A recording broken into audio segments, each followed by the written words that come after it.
하나님의 은혜와 사랑과 평강이 이 시간 충만하기를 주의 이름으로 축복합니다. 마더 테레사라는 수녀분이 있었습니다. 유명하신 분이죠. 평생을 가난하고 병든 이들을 위해 봉사함으로써 많은 이들의 존경을 받았던 분이었습니다.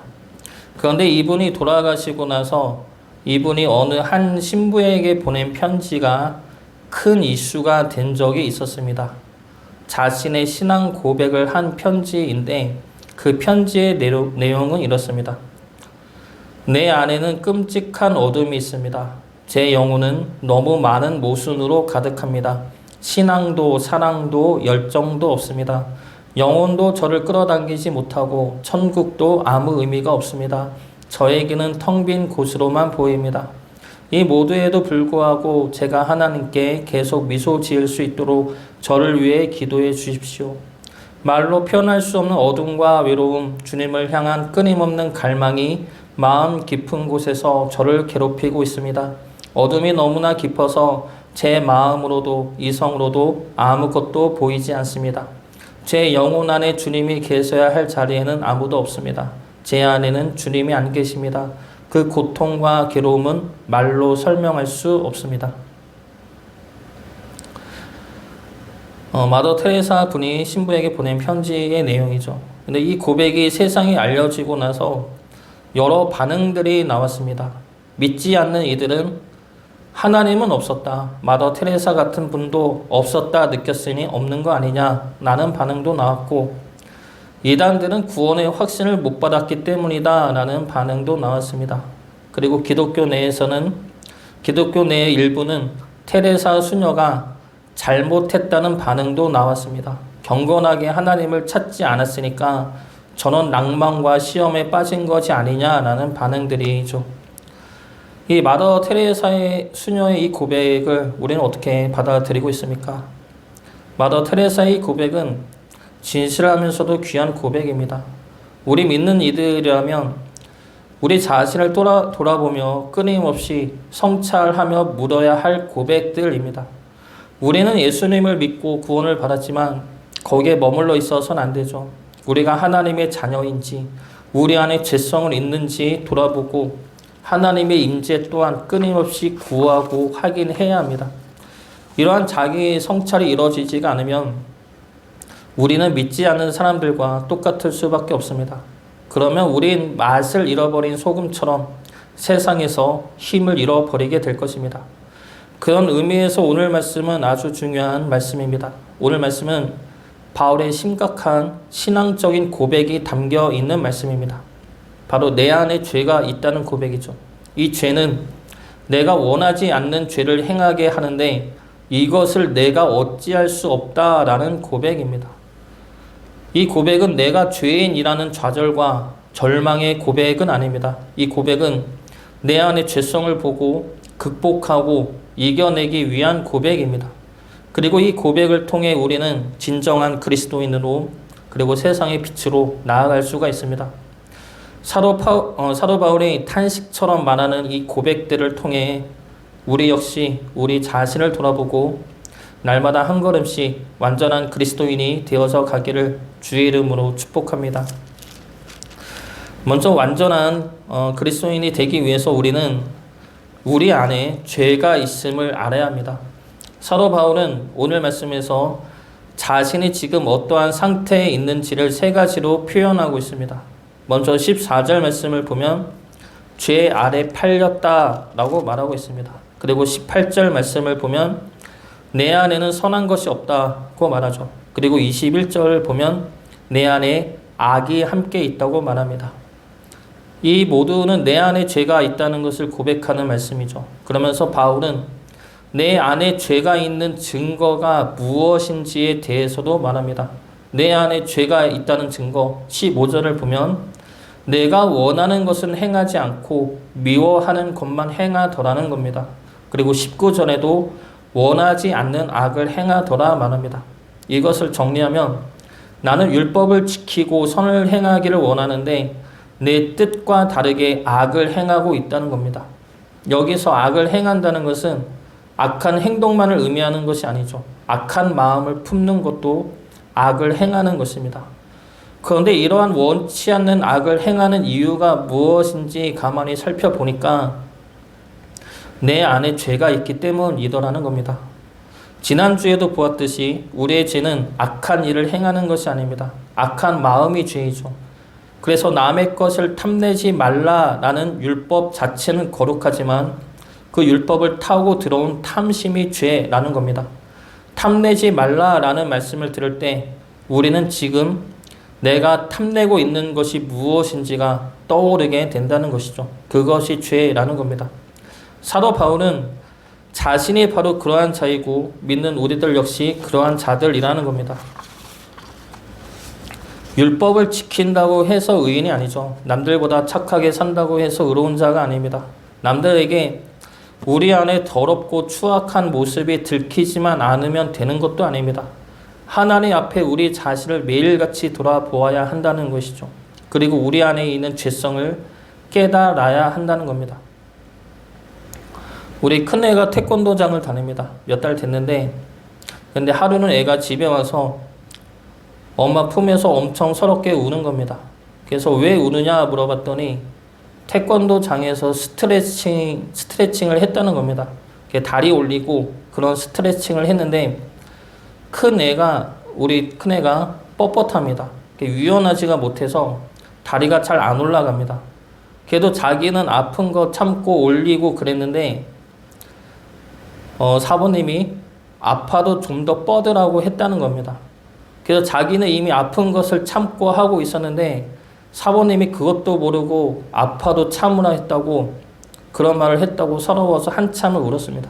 그래서 좀 안쓰럽기는 했는데 한편으로는 걱정이 되는 게 얘가 고집이 강해서 남들 말을 잘 안 듣습니다. 그래서 옆에서 알려주면 그대로 해야 하는데 자기는 이미 하고 있다고 생각하면 하질 않는 것이죠. 그래서 사부님이 어떤 상황인지 눈에 보이는데 사부님이 좀 더 다리 펴서 하라고 하면 해야죠.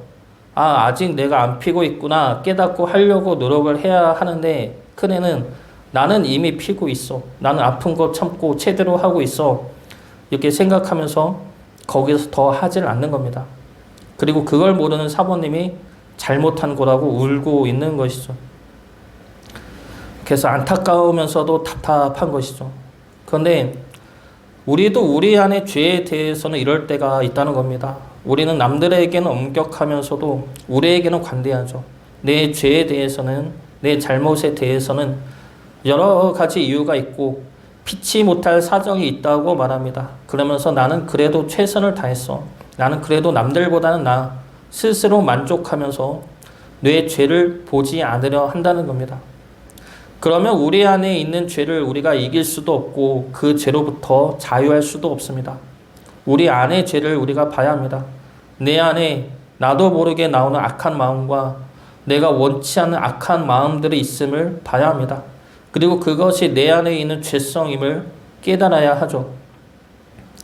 일승이라는 영화가 있습니다. 한국 영화인데 그 영화를 보면 송강호 감독이 배구 감독으로 나옵니다. 그래서 송강호 감독이 자신의 배구 선수들에게 이러한 말을 합니다.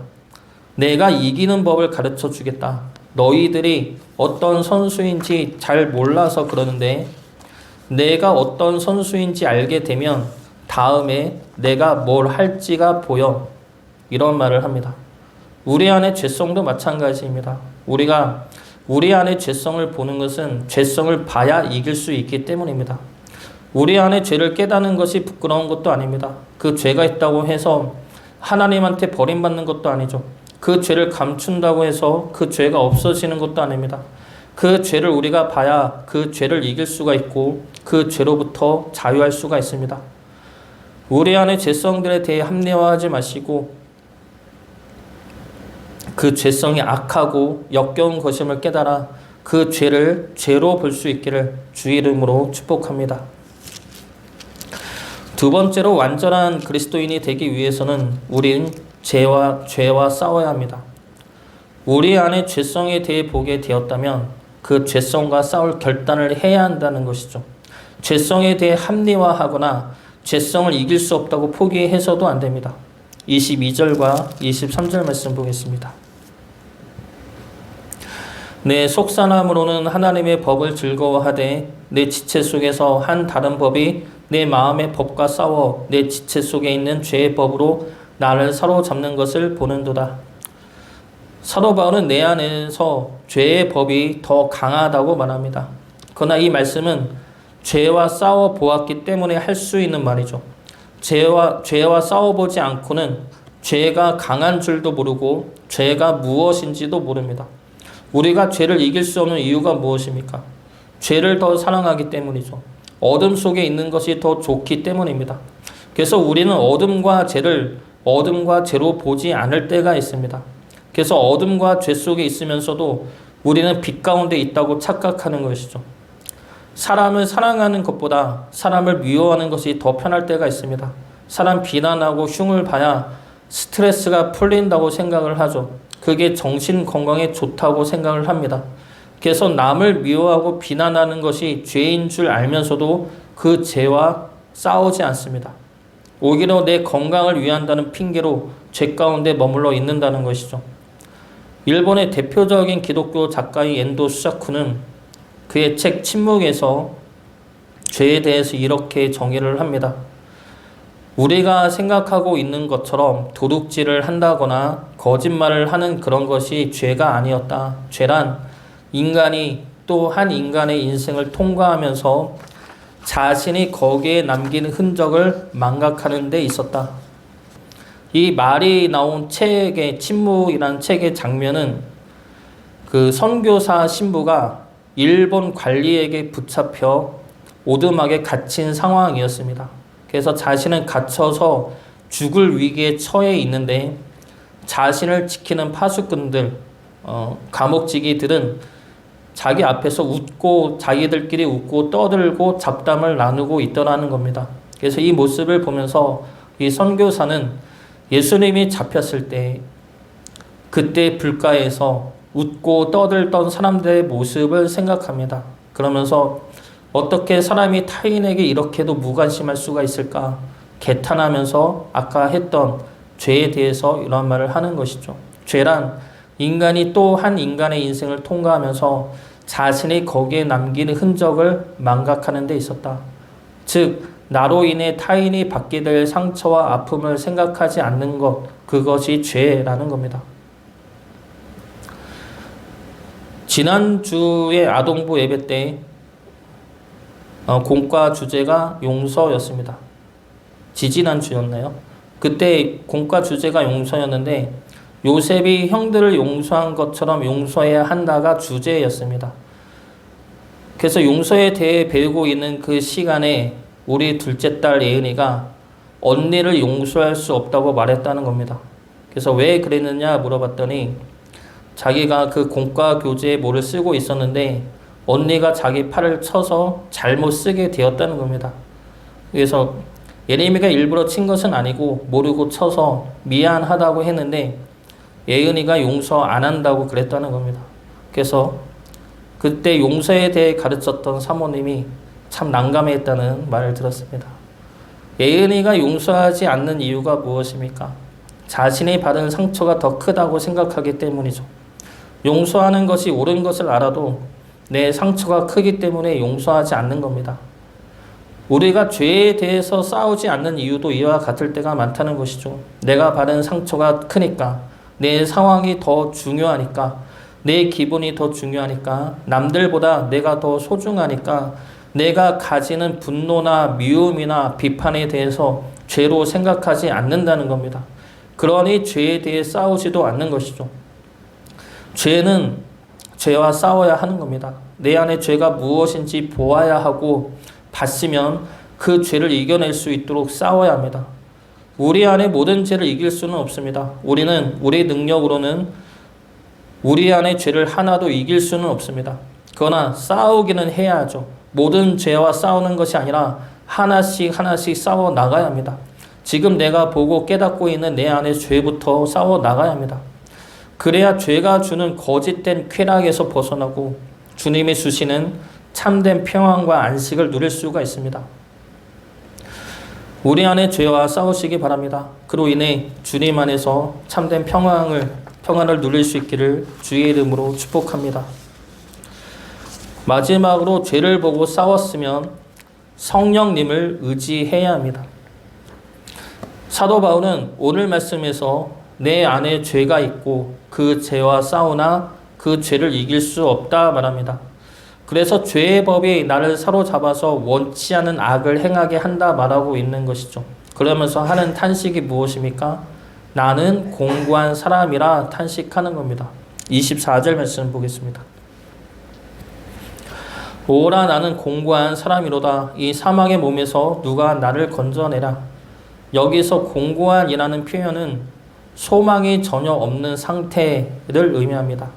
사도 바울이 지금 나는 곤고한 사람이로다 라고 고백하는 것은 자신의 힘과 능력으로는 죄를 이길 수 없음을 고백하고 있는 겁니다.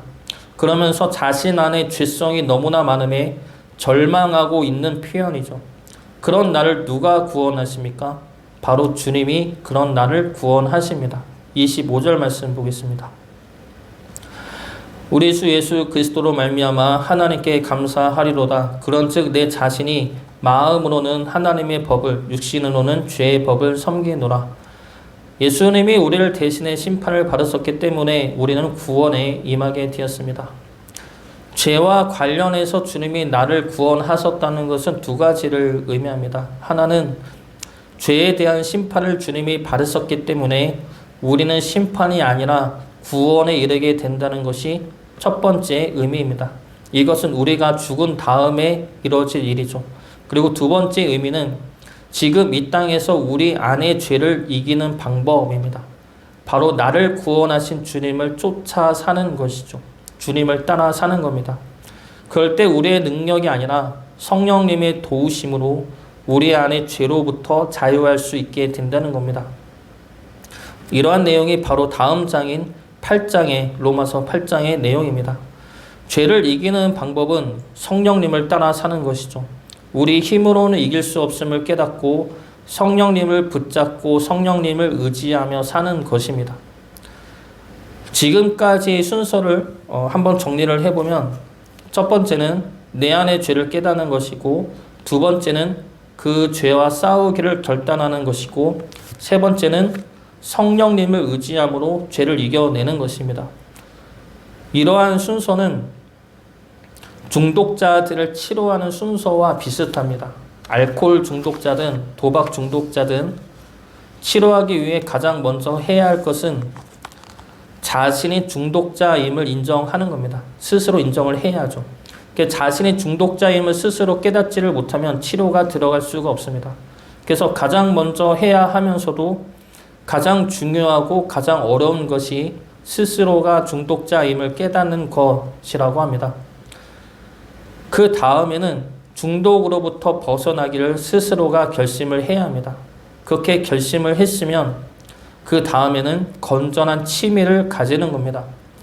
자신이 중독되었던 알코올이나 도박이 생각나지 않게끔 다른 건전한 취미, 운동이나 십사주나 그림 그리기나 자신이 좋아하고 즐겨 할 수 있는 취미를 찾아 그것에 몰두하는 겁니다. 그러면 점점 중독된 것으로부터 벗어날 수 있다는 것이죠. 우리가 죄로부터 승리할 수 있는 법도 이와 같습니다. 내 안에 죄를 보고 그 죄를 짓지 말아야지 생각하고 결심해도 그 죄를 이기기는 어렵습니다. 남 흉보지 말아야지 생각하면 할수록 흉볼 것들이 더 생각나게 되죠. 그때 우리는 흉보지 말아야지를 생각하는 것이 아니라 성령님을 생각해야 한다는 겁니다. 말씀을 보고 찬양을 듣고 찬양을 따라 부르고 성령님의 은혜를 생각하고 성령님이 어떠한 분인지 묵상하고 이러한 것들을 즐겨 행하라는 겁니다. 그러면 우리도 모르게 우리 안에 죄성들이 하나씩 없어지게 된다는 겁니다. 제가 예전에 목회를 하다가 너무 힘들고 지쳤을 때가 있었습니다. 그때 제 안에 남는 것은 모든 것을 포기하고 싶다라는 생각뿐이었습니다. 지금 돌이켜 생각을 해보면 그것이 죄가 주는 마음이죠. 죄는 내가 아무리 노력한다 해도 변하는 것은 하나도 없다라는 마음을 심어주고 그로 인해 나를 절망 가운데로 끌고 가서 모든 것을 포기하게 만듭니다. 그래서 그때는 살아도 살아있는 것 같은 느낌이 없었을 때 하루는 아내가 유튜브 영상 하나를 보여줬습니다. 그 유튜브는 그 진아 찬양이라는 유튜브인데 그 진아 씨라는 그 찬양 사역자가 자신이 찬양하는 것을 유튜브에 올린 영상입니다. 그래서 그 찬양을 보는데 그분의 목소리가 너무 청아하고 맑은 겁니다. 처음에는 아내가 보여줬으니까 괜찮네 하고 잠깐 보고 말았습니다. 그리고 자려고 누웠는데 그때 들은 찬양이 계속 내 머릿속에 들리는 겁니다. 그 찬양도 그때 처음 들었던 찬양이라 가사도 한 부분밖에 생각나지가 않는데 그 부분만 계속 반복되어 생각나는 것이죠. 그래서 그 찬양 가사는 선한 힘이 우리를 감싸시니 였습니다. 나중에 찾아보니까 바로 선한 능력으로 라는 찬양이었는데 제가 계속 속에서 되뇌이게 했던 가사는 그 선한 힘이 우리를 감싸신다 라는 가사였습니다. 그 가사가 하루 종일 제 머릿속에서 떠나지 않는데 며칠이 지나니까 하나님의 선한 능력이 나를 감싸고 있다는 것이 믿어지게 되고 느껴지게 되고 그것이 너무 힘이 되고 위로가 되더라는 겁니다. 그때까지 저는 능력하면 강함, 우월함, 특별함 이러한 단어랑 어울린다 생각을 했는데 어떻게 선함과 능력이 하나로 표현되어질 수 있을까 놀라웠습니다. 그리고 선한 능력이 우리 하나님을 정말 잘 표현하고 있구나 라는 것을 깨닫게 되면서 지금도 하나님은 나에게 사랑과 위로와 인내와 오래 참음과 용서라는 선한 능력으로 역사하고 계시는구나를 알게 되었습니다. 그러면서 나를 사로잡고 있었던 그때 그 절망과 체념과 낙심 이러한 것들로부터 점점 벗어나게 되고 그 자리에 감사와 따뜻함과 평안과 위로의 마음이 점점 자라나게 되었습니다. 그러면서 그때 죄된 마음으로부터 벗어날 수 있었습니다. 죄는 우리 힘이 아니라 성령님의 도우심으로 이겨내야 합니다. 그러기 위해서 우리는 항상 성령님을 쫓으며 구하며 붙들며 살아가야 할 것입니다.